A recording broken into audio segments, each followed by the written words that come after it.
Hello बच्चों, कैसे हैं आप सभी। उम्मीद करता हूं कि आप सभी अच्छे होंगे और इसी उम्मीद के साथ स्वागत है आप सभी का आपके अपने YouTube चैनल ई ब्लैक बोर्ड में। यहाँ हम सभी सब्जेक्ट सिखाते हैं बहुत सरल तरीके से।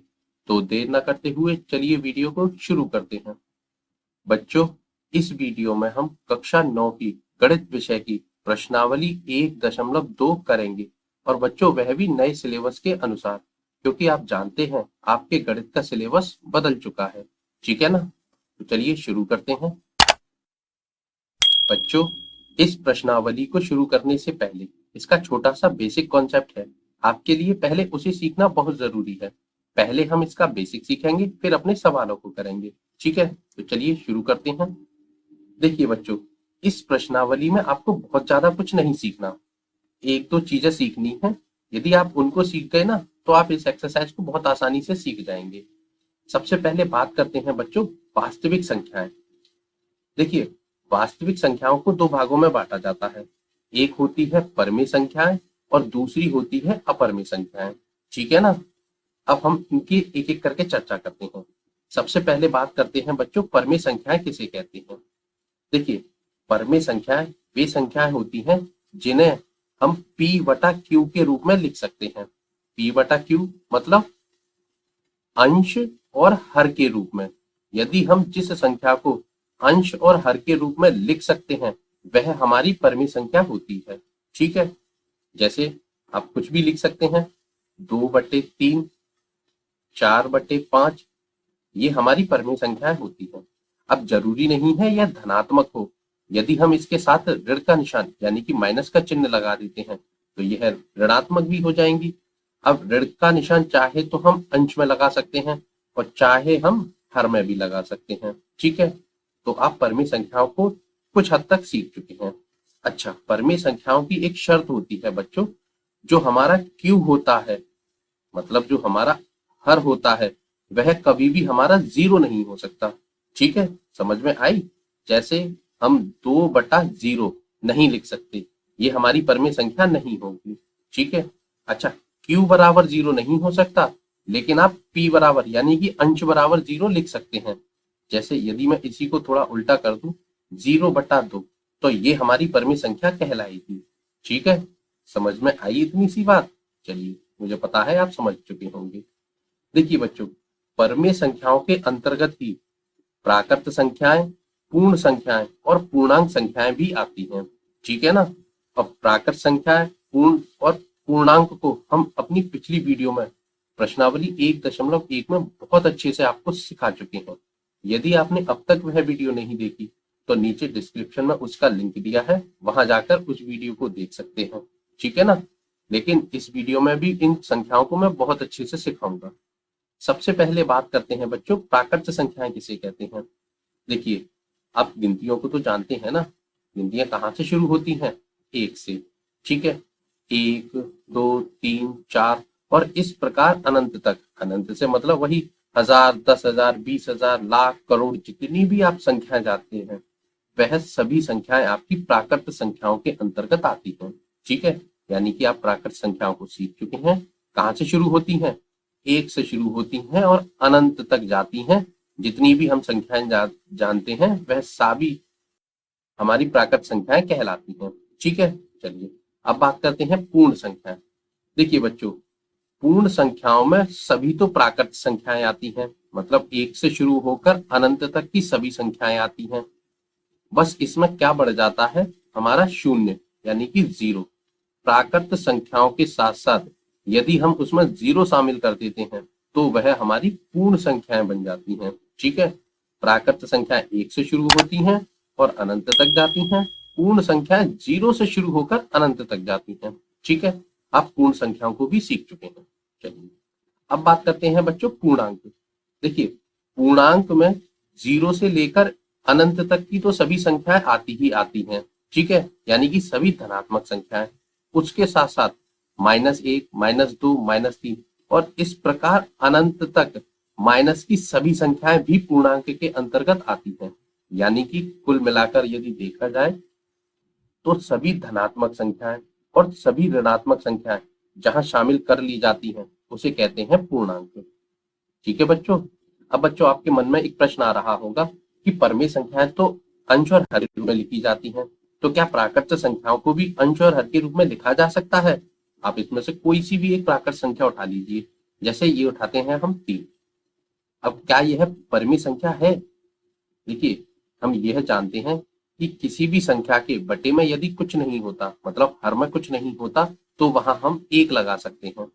अब जब 1 लगा दिया तो ये बन गया इसका अंश और ये हो गया हर। जब अंश और हर के रूप में लिख दिया तो यह हमारी परमीय संख्या कहलाएगी। इसी प्रकार पूर्ण संख्या कोई सी भी ले लीजिए, जैसे मान लीजिए 0 ही लेते हैं। अब 0 के बटे में कुछ नहीं है तो हम 1 लगा सकते हैं, तो यह भी हमारी परमीय संख्या बन गई। ठीक है ना। इसी प्रकार यदि हम पूर्णांक की कोई संख्या लेते हैं ऋणात्मक, जैसे हमने लिए -2, तो इसके नीचे हम बटे में 1 लगा देंगे, तो यह भी हमारी परमेय संख्या बन गई।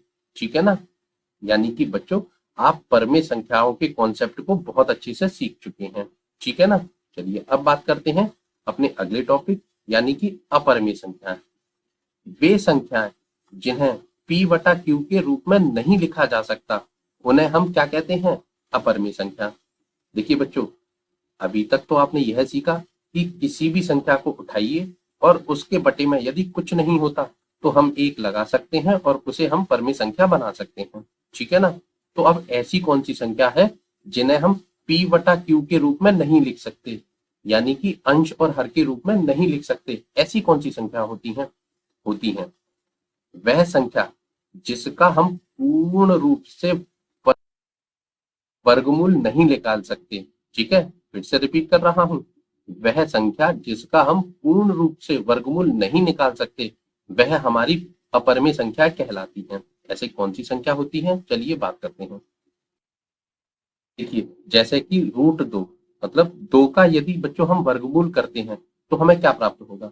1.4142, और इस प्रकार अनंत तक संख्याएं जाएंगी, लेकिन कभी भी हम अपने निश्चित मान पर नहीं पहुंच पाएंगे। ठीक है ना। इसी प्रकार यदि हम 3 का वर्गमूल करते हैं तो भी हमें 1.732 और आगे भी संख्याएं मिलती रहेंगी, कभी भी हम अपने निश्चित मान पर नहीं पहुंच पाएंगे। तो यह हमारी अपरमेय संख्याएं कहलाती हैं। ठीक है।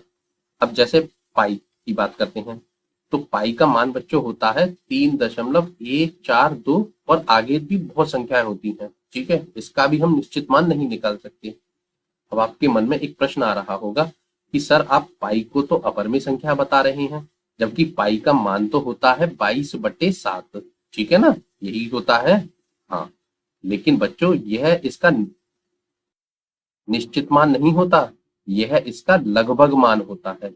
ठीक है, हम अपनी कैलकुलेशन को सरल करने के लिए हम इसके इस मान को मान लेते हैं, लेकिन यह इसका वास्तविक मान नहीं होता।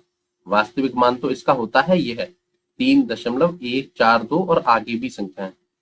ठीक है, तो पाई भी हमारी अपरमेय संख्या है। लेकिन यदि आपको पाई का ये मान पूछा जाए, ये वाला मान यदि प्रश्न में दे दिया जाए, तो यह तो परमेय संख्या कहलाएगा। ठीक है, लेकिन पाई अगर दे दी जाती है तो यह अपरमेय संख्याओं के अंतर्गत आती है। ठीक है। इसी प्रकार 1/√7 या 7√5, यह भी हमारी अपरमेय संख्या है। कुल मिलाकर बात यह है, जिस संख्या का यदि हम वर्गमूल नहीं निकाल सकते, वह हमारी अपरमेय संख्या होती है। ठीक है। अच्छा बच्चों, आप वास्तविक संख्याओं में परमेय संख्या और अपरमेय संख्याओं को बहुत अच्छे से सीख चुके हैं। ठीक है। चलिए, अब बच्चों आपके मन में एक प्रश्न आ रहा होगा कि सर आपने वास्तविक संख्या तो बता दी, क्या कोई ऐसी भी संख्या होती है जो अवास्तविक या काल्पनिक हो? हाँ बच्चों, ऐसी भी संख्या होती हैं, लेकिन वह आपके सिलेबस का भाग नहीं है। ठीक है ना, तो इसको ज्यादा वैसे मत लेना। यहाँ आपके ज्ञान को बढ़ाने के लिए मैं आपको बता देता हूँ, लेकिन इससे आपके प्रश्न नहीं उठेंगे कभी भी एग्जाम में। देखिए, यदि हमको वर्गमूल के अंदर, मतलब वर्गमूल के निशान के अंदर कोई ऋणात्मक संख्या दिख जाए, ठीक है, कैसी संख्या? ऋणात्मक, चाहे वह कोई भी हो, जैसे -2, तो यह हमारी अवास्तविक या काल्पनिक संख्या कहलाएगी। ठीक है।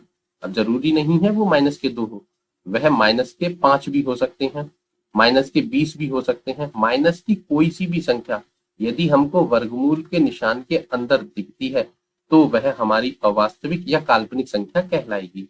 ठीक है बच्चों। चलिए, बच्चों, यदि आप इतना छोटा सा बेसिक कॉन्सेप्ट सीख गए तो आप यकीन मानिए आप आधे से ज्यादा इस एक्सरसाइज को अभी सीख चुके हैं। ठीक है ना? और जो थोड़ी बहुत बची भी है ना, उसको हम अपने प्रश्नों के माध्यम से सीख जाएंगे। तो चलिए अब शुरू करते हैं अपने प्रश्न। देखिए प्रश्न नंबर 1 क्या कह रहा है, नीचे दिए गए कथन सत्य हैं या असत्य, कारण के साथ अपने उत्तर दीजिए। चलिए पहला प्रश्न है, प्रत्येक अपरिमेय संख्या एक वास्तविक संख्या होती है। मतलब जितनी भी अपरिमेय संख्याएं होती हैं वह वास्तविक संख्या होती हैं या नहीं, आपको यह बताना है। देखिए हमने अभी अपना बेसिक सीखा था कि हमारी जितनी भी अपरिमेय संख्याएं होंगी वह सभी कैसी होंगी, वह वास्तविक संख्याओं के अंतर्गत आएंगी। मतलब जितनी भी हम अपरिमेय संख्याओं को जानते हैं वह सभी वास्तविक संख्याएं होती हैं। ठीक है? तो प्रश्न क्या पूछ रहा है कि प्रत्येक अपरिमेय संख्या एक वास्तविक संख्या होती है। बिल्कुल होती है, हमने अभी सीखा है। ठीक है ना? तो यहां हम लिख देंगे सत्य। ठीक है, चलिए अब वो कह रहा है इसका कारण भी दीजिए। चलिए कारण भी देते हैं। देखिए कारण में हम लिखेंगे क्योंकि सभी अपरिमेय संख्याएं वास्तविक संख्याओं के अंतर्गत आती हैं। ठीक है, इसीलिए यह कथन हमारा हो जाएगा सत्य। चलिए दूसरा प्रश्न करते हैं।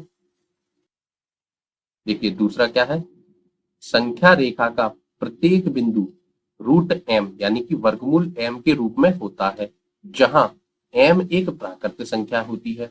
चलिए देखिए बच्चों, इसके लिए हमें एक संख्या रेखा की जरूरत पड़ने वाली है। चलिए पहले बनाते हैं एक संख्या रेखा।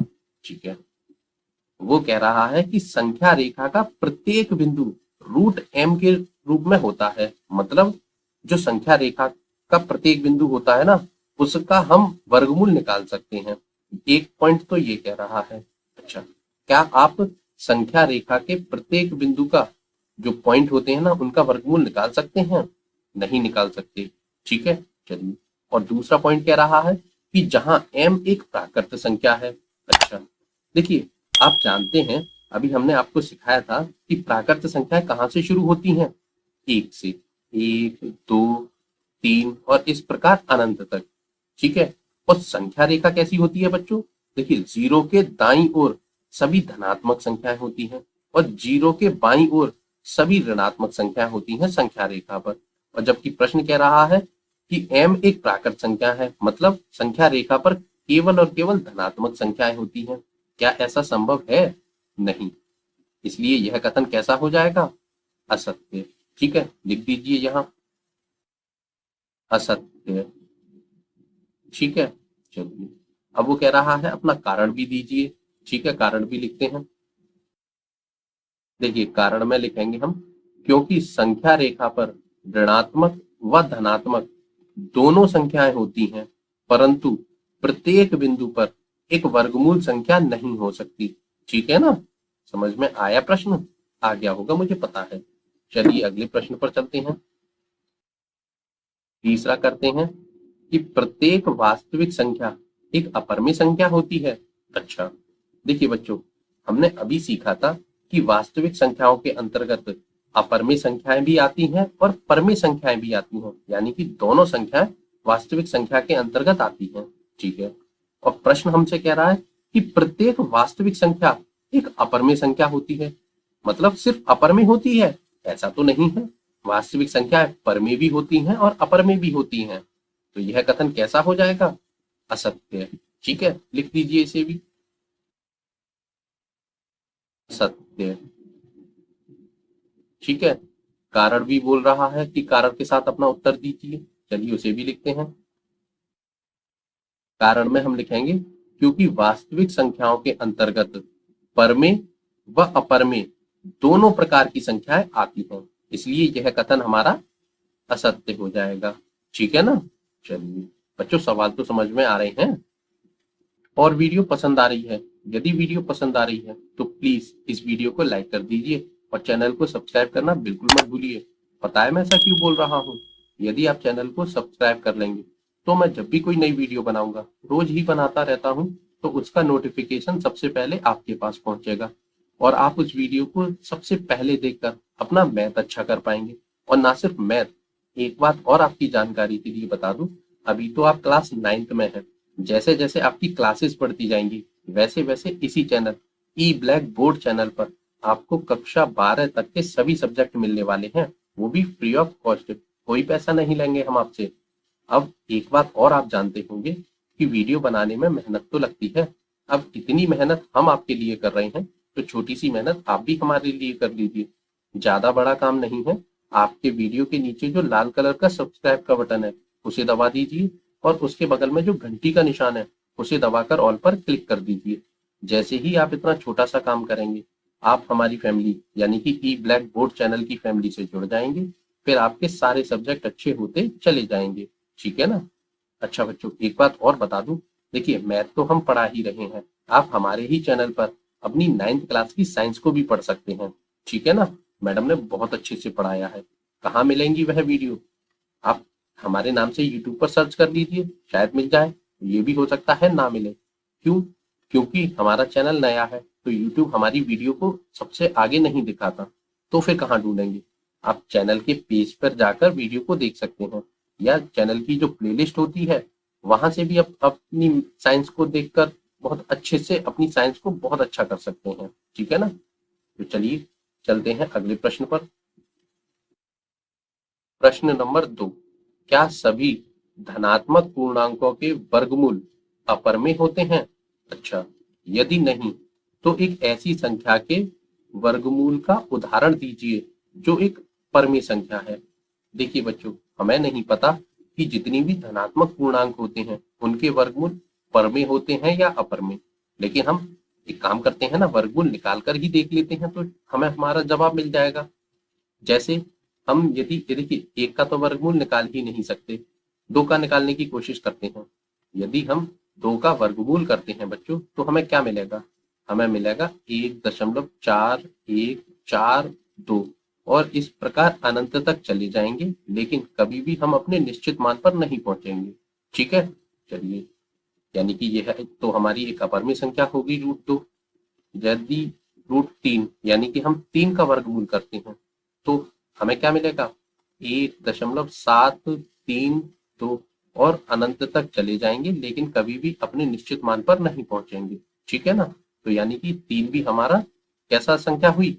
अपरमेय, जिसका हम वर्गमूल नहीं निकाल सकते। चलिए, अभी तक तो यह प्रश्न सही हो रहा है। अगली संख्या लेते हैं। यदि हम 4 का वर्गमूल करते हैं बच्चों, तो हमें क्या मिलेगा? अब जानते हैं 4 का वर्गमूल क्या होता है? 2। अच्छा, और 2 तो हमारी एक परमेय संख्या है, मतलब यह कथन तो असत्य हो गया भैया। इसी प्रकार यदि हम कोई दूसरी संख्या लेते हैं, जैसे हम संख्या लेते हैं 9, यदि हम इसका वर्गमूल करते हैं, तो 9 का वर्गमूल कितना होता है बच्चों? 3। वर्गमूल तो आप निकालना जानते हैं ना? हाँ, मुझे पता है, बहुत आसानी से जानते होंगे। कुछ नहीं होता, बहुत सरल होता है। ठीक है ना? इस टॉपिक पर बात हम फिर कभी करेंगे, लेकिन आप यहाँ बस इतना समझ लीजिए कि 4 का वर्गमूल 2 होता है और 9 का वर्गमूल 3 होता है। तो अब इस प्रश्न को एक बार फिर से पढ़िए। वो कह रहा है कि क्या सभी धनात्मक पूर्णांकों के वर्गमूल अपरमेय होते हैं? नहीं, कुछ के अपरमेय होते हैं और कुछ के परमेय भी होते हैं। ठीक है? अब इस बात को हम यहाँ लिख भी देंगे। हम लिखेंगे नहीं, सभी धनात्मक पूर्णांकों के वर्गमूल अपरमेय नहीं होते। ठीक है? आगे क्या है कि यदि नहीं, तो एक ऐसी संख्या के वर्गमूल का उदाहरण दीजिए जो एक परमेय संख्या है। देखिए, उसने तो हमसे एक पूछी, हमने यहाँ आपको 2 करके दिखा दी। आप वर्गमूल कर दीजिए 4 का, तो भी वह 2 मिलेगा, और यदि आप 9 का वर्गमूल करेंगे तो 3 मिलेगा। आपको इनमें से जो भी अच्छी संख्या लगे, आप उस संख्या का उदाहरण अपनी कॉपी में दे सकते हैं। ठीक है? चलिए, यहाँ हम √4 का दे देते हैं, यदि √4 बराबर 2 होता है। ठीक है? सवाल समझ में आया बच्चों? आ गया होगा, ज्यादा कुछ था नहीं इस प्रश्न में। ठीक है? चलिए अगले प्रश्न पर चलते हैं।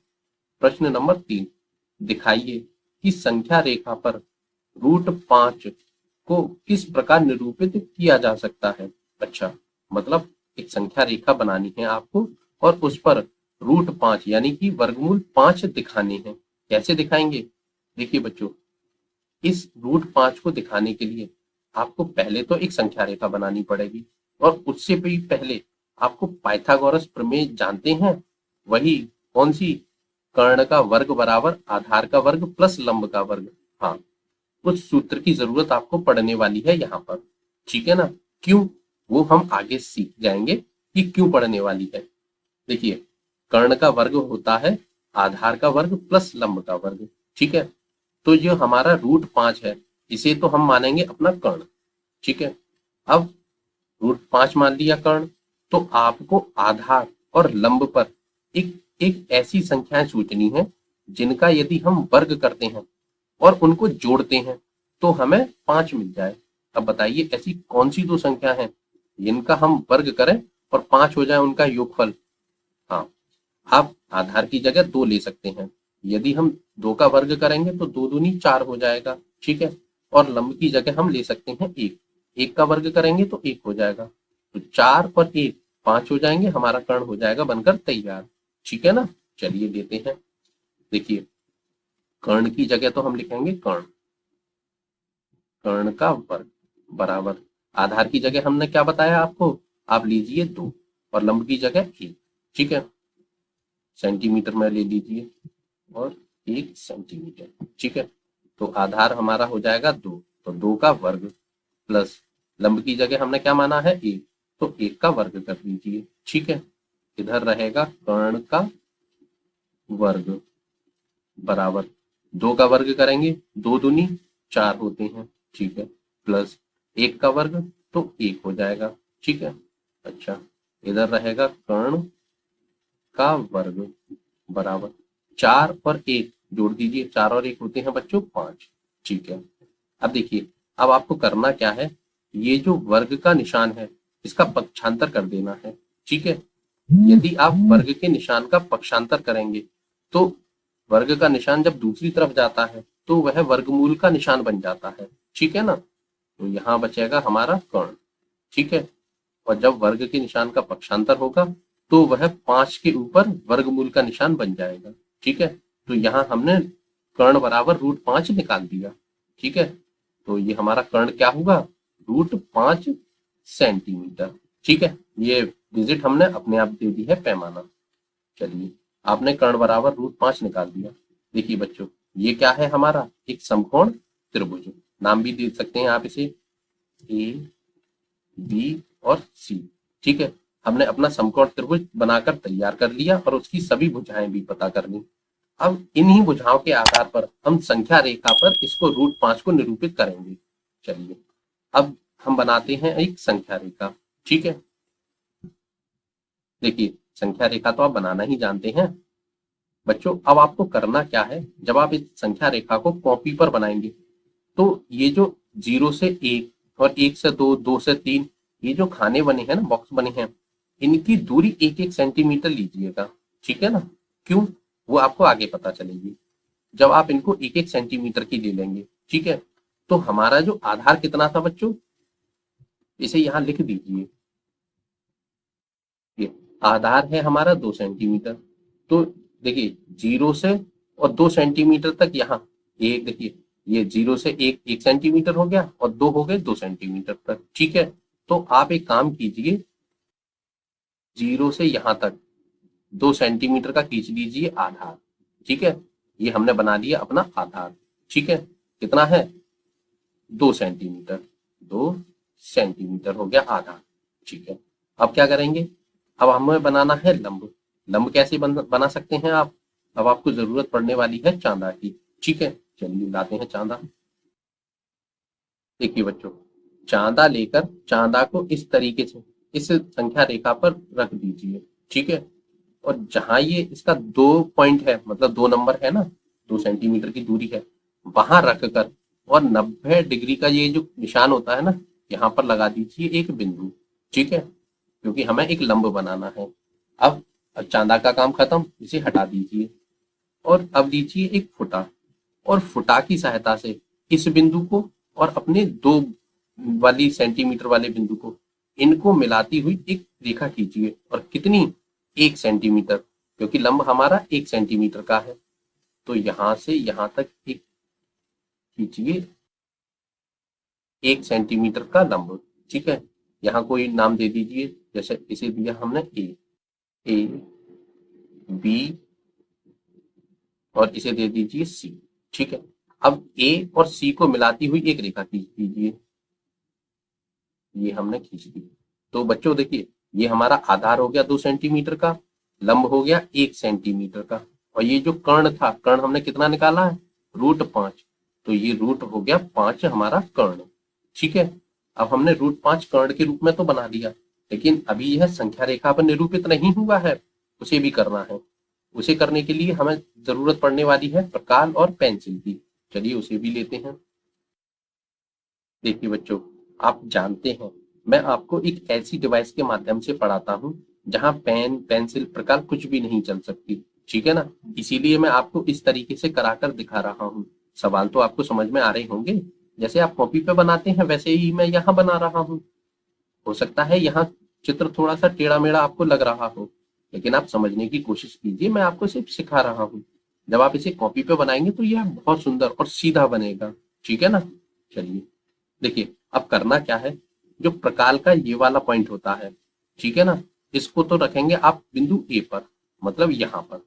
ठीक है, और ये पेंसिल है, पेंसिल का ये वाला पॉइंट है, इसको रखेंगे आप बिंदु सी पर, मतलब प्रकाल में ए से सी तक की √5 दूरी ले लेंगे। ठीक है, अब क्या करना है, अब आपको चाप लगाना है इस तरीके से। ठीक है, और इस तरीके से जब आप चाप लगाएंगे तो आपका चाप यहाँ इस संख्या रेखा पर यहाँ काटेगा कहीं पर। ठीक है ना, तो ये जो दूरी होगी बच्चों, यही हमारी संख्या रेखा पर √5 हो जाएगी। ठीक है, चाहे अगर इसे आप √5 दे दीजिए और संख्या रेखा पर नाम दे सकें तो कोई भी दे दीजिए, ABCD दे दीजिए। ठीक है, समझ में आया? बहुत आसान प्रश्न था, आप बनाना सीख गए होंगे। कॉपी पे बनाना, और जब अच्छा सा बन जाए तो कमेंट करके मुझे बताना भी, सर हमने बना लिया और हम सीख भी चुके हैं। ठीक है ना, चलिए अगले प्रश्न पर चलते हैं। प्रश्न नंबर 4, कक्षा रेखा के लिए क्रियाकलाप। वर्गमूल सर्पिल की रचना करना। कागज की एक बड़ी शीट लीजिए। ठीक है, नीचे दी गई विधि से वर्गमूल सर्पिल की रचना कीजिए। अच्छा, विधि कौन सी है? सबसे पहले एक बिंदु O लीजिए और एकक लंबाई का रेखाखंड OP खींचिए। अच्छा, देखिए ये बिंदु है और ये OP रेखाखंड है। ठीक है, एकक लंबाई वाले OP1 पर लंब रेखाखंड P1 P2 खींचिए। ठीक है, अब OP2 पर लंब रेखाखंड P2 P3 खींचिए। ठीक है, OP3 पर लंब रेखाखंड P3 P4 खींचिए।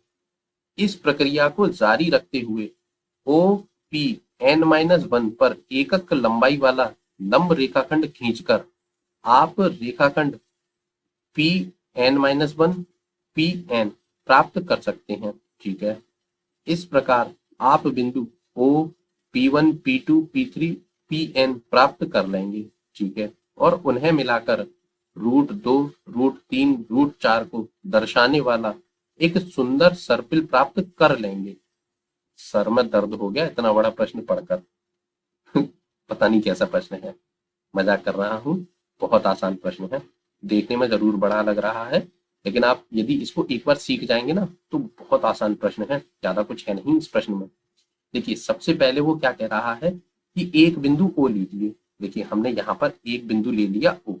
ठीक है, और फिर कह रहा है कि एकक लंबाई का रेखाखंड OP खींचिए। देखिए यानी कि एकक लंबाई, आप 1 सेंटीमीटर की अपने फुटा में दूरी भरकर, मतलब लेकर यहाँ से यहाँ तक OP रेखाखंड खींच लीजिए। ठीक है, 1 सेंटीमीटर का खींच दिया। चलिए अब इस पर आपको बनाना है लंब रेखाखंड। लंब जानते हैं, बस वही।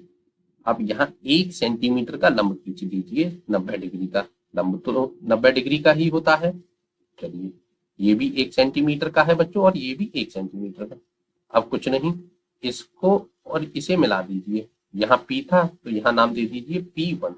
बस इस प्रकार से करते हुए आपको एक सुंदर वर्गमूल सर्पिल की रचना करनी है, जैसे इसने की है। ठीक है, ये समझाने के लिए था। अब चलते हैं अपने मेन सवाल पर। ठीक है, देखिए बच्चों, मैं आपको बता चुका हूँ कि मैं जिस डिवाइस के माध्यम से आपको पढ़ाता हूँ तो वहां पेन पेंसिल फुटा प्रकार कुछ भी नहीं चल सकते। ठीक है ना, तो इसलिए मैंने यहाँ आपके लिए ये वाला वर्गमूल सर्कल पहले से ही बना के रखा है, लेकिन मैं आपको उतनी अच्छे तरीके से सिखाऊंगा कि बहुत आसानी से आप इस वर्गमूल सर्कल को सीख जाएंगे। ठीक है ना। चलिए देखिए वो क्या कह रहा है कि बिंदु ओ लीजिए। ठीक है, हमने यहाँ ले लिया बिंदु ओ। फिर वो कह रहा है कि एकक लंबाई का एक रेखाखंड ओपी खींचिए। तो हमने ओ से पी तक की दूरी 1 सेंटीमीटर खींच दी। कितने सेंटीमीटर है ये? 1 सेंटीमीटर। ठीक है, अब हमें लंब बनाना है। तो लंब कैसे बनता है? चांदे की सहायता से। ठीक है, तो अब लेते हैं हम चांदा, और चांदे को ये जो हमारा ओपी रेखाखंड है इस पर रखेंगे, और यहाँ जो 90 डिग्री का कोण वाला निशान होता है ना चांदे में, ये ठीक है, इसको रखकर यहाँ लगा देंगे एक बिंदु। ठीक है, अब चांदे को हटा देंगे।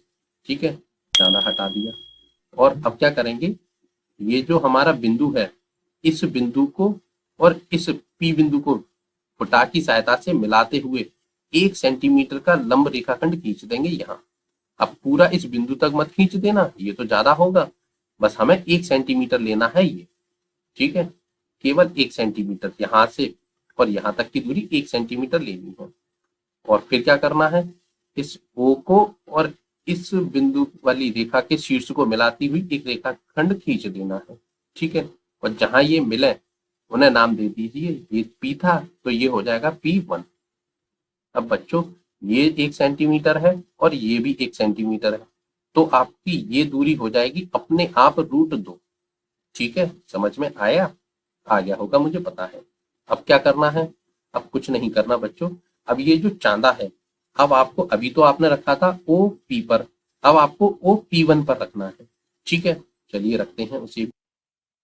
अच्छा, उससे पहले आप एक काम कीजिए, ये जो आपने निकाला है OP1 इसे लिख दीजिए यहाँ। OP1 बराबर कितना है? √2। ठीक है, अब OP1 पर अपना चांदा रखिए।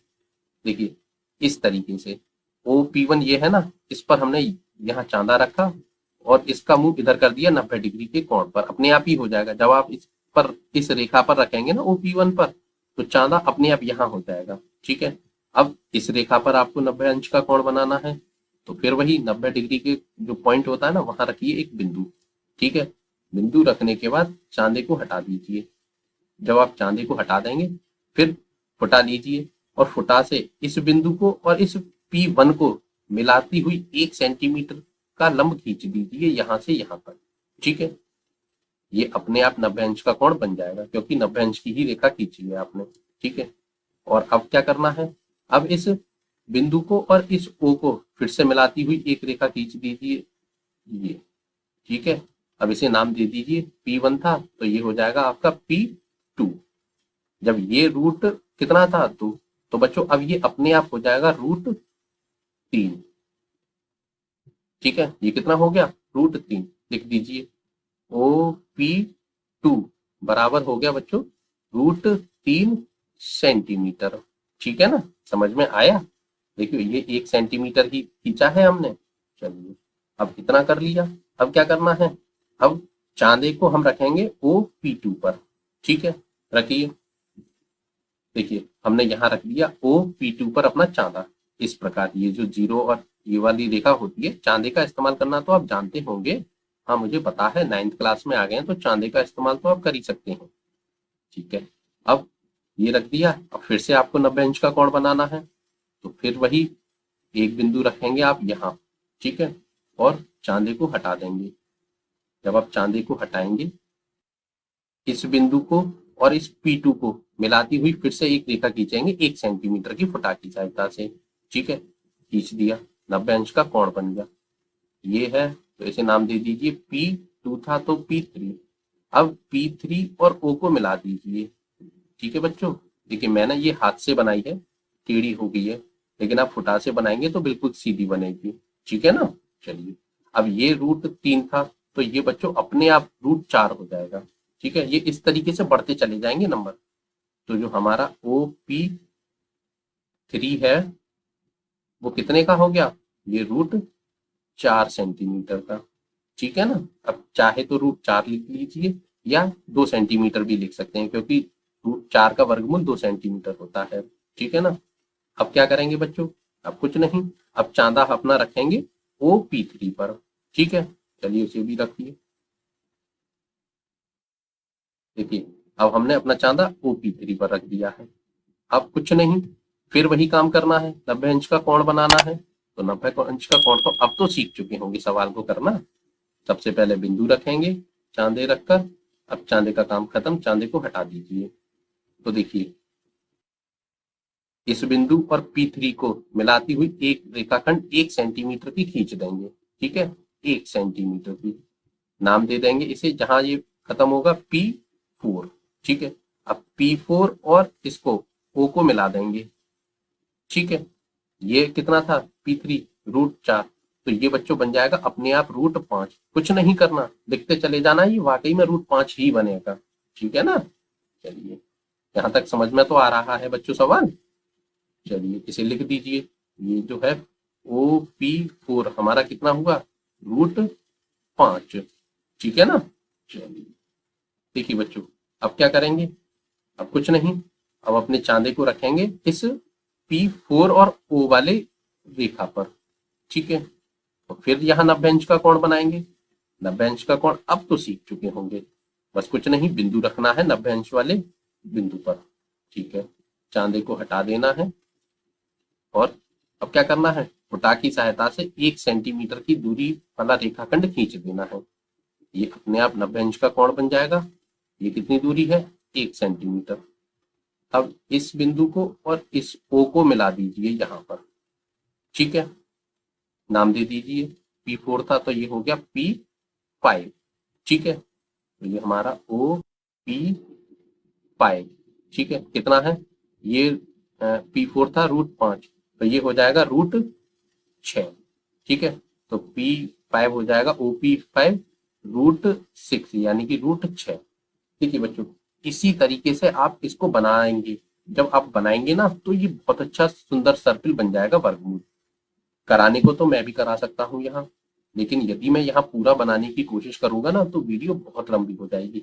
और आपकी जब वीडियो इतनी ज्यादा लंबी हो जाती है और वही चीजें सीखनी है, कुछ नया तो यहाँ सीखना नहीं है। क्या क्या सीखना है, देखिए OP1 OP एक रेखाखंड खींचना है 1 सेंटीमीटर का, फिर 1-1 सेंटीमीटर के लंब रेखाखंड आपको खींचते चले जाना है।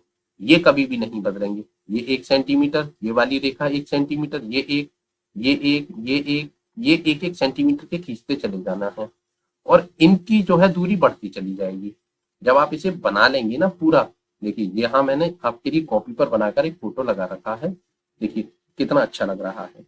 ठीक है ना, हम P5 तक तो आपको सिखा चुके हैं, अब इसको आप आगे बढ़ाएंगे P6, P7, 8, 9 और सब जगह आपको 90 अंश के कोण अपने आप मिलते चले जाएंगे। ठीक है ना, और जब आप इसे बना लेंगे तो ये करीबन करीबन P16 या P17 तक बन जाएगा।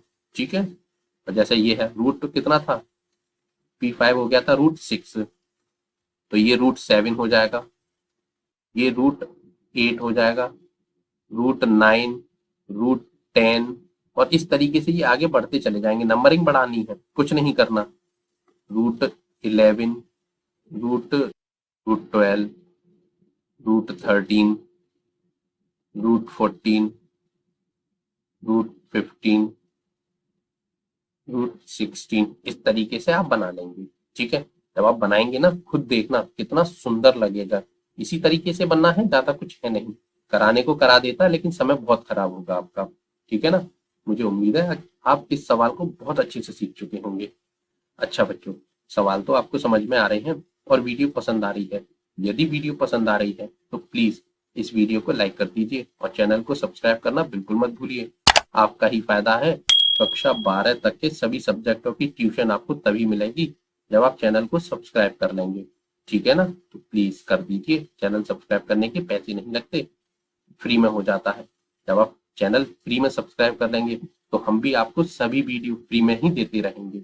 ठीक है ना, तो कर दीजिए। अच्छा बच्चों, इस वीडियो में हम केवल 4 ही सवाल करेंगे क्योंकि इस पूरी एक्सरसाइज में आपके केवल 4 ही प्रश्न हैं। इसका मतलब यह एक्सरसाइज 1.2 आपकी यहाँ होती है समाप्त। अब मिलते हैं अगली वीडियो में इससे अगली एक्सरसाइज यानी कि प्रश्नावली के साथ। तब तक के लिए बहुत बहुत धन्यवाद। गुड बाय कहने से पहले एक बात फिर से बता दूं, मैथ हम पढ़ा ही रहे हैं, आप हमारे ही चैनल पर साइंस को भी पढ़ सकते हैं, अपनी 9th क्लास की को, ठीक है ना। वीडियो आप ढूंढना जानते हैं, 9th क्लास के बच्चे यूट्यूब बहुत अच्छे से चलाना जानते हैं। आप हमारे चैनल के पेज पर जाकर वीडियो में जाकर निकाल सकते हैं, या प्लेलिस्ट में जाकर, जहां से भी आपको उचित लगे वहां से निकाल लीजिए, और आप अपनी साइंस को बहुत अच्छे से पढ़ लीजिए। मैडम ने बहुत अच्छे से पढ़ाया है आपको, ठीक है ना। चलिए अब मिलते हैं अगली वीडियो में, तब तक के लिए बहुत बहुत धन्यवाद। Good bye.